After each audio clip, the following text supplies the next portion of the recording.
Dans l'administration, on retrouve des individus qui s'illustrent par des comportements professionnels négatifs. Ces personnes considérées comme incompétentes, paresseuses et nuisibles au bon fonctionnement de l'organisation sont décrites par le terme bras cassés. Si je travaille pas, je peux faire exactement ce que je veux quand je veux. Les bras cassés représentent un obstacle majeur à la performance collective. Ils sont un frein à toute dynamique productive et n'apportent pas de valeur ajoutée. Ils freinent l'efficacité au sein de l'administration. Ils évitent de fournir des efforts, comptant sur d'autres pour accomplir le travail. Ils sont dépourvus d'ambition réelle. Ils utilisent des connexions personnelles pour avancer plutôt que leur mérite. Donc, si j'ai bien compris, c'est moi qui t'encourage à ne rien faire. Tu ne m'encourages pas à ne rien faire, disons que tu me protèges des conséquences de mes penchants pour l'autodestruction. Ils comptent sur la promotion par relation, le long bras pour avancer dans la hiérarchie sans fournir d'efforts, gravissant les échelons en croisant les bras.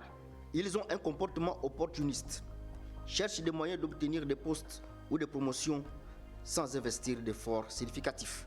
Les bras cassés comptent donc sur leur réseau pour progresser dans leur carrière.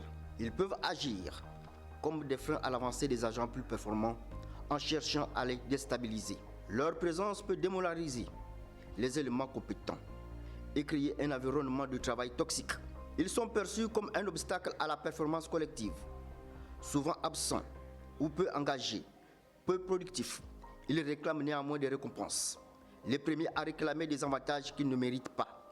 Ils se contentent de profiter des bénéfices sans fournir un travail à la hauteur. Bon, j'ai fouillé partout, il n'y a personne ici. Au bas de l'échelle des performances, les bras cassés ne parviennent pas à respecter les attentes minimales. Leurs performances sont généralement au plus bas des standards. Ils sont peut-être fatigués par le poids de l'âge, ils ne peuvent pas venir au travail à 7h30. Il n'y a pas de problème, on ne va pas les déranger. Vous licenciez, vous prenez des jeunes Gabonais. Parfois, les bras cassés occupent la position de bras droit d'un supérieur. Et dans ce rôle, ils s'opposent souvent en bras de fer aux agents compétents. Ils sont souvent très bavards et convaincants, ce qui leur permet de masquer leurs faiblesses. Pourquoi on va rester toujours avec les mêmes qui ne traînent pas? Le pays a besoin d'avancer. Si vous êtes incapable de sanctionner, donnez-moi la liste des absents. Vous avez peut-être peur, mais moi je m'assume dans ce que je fais.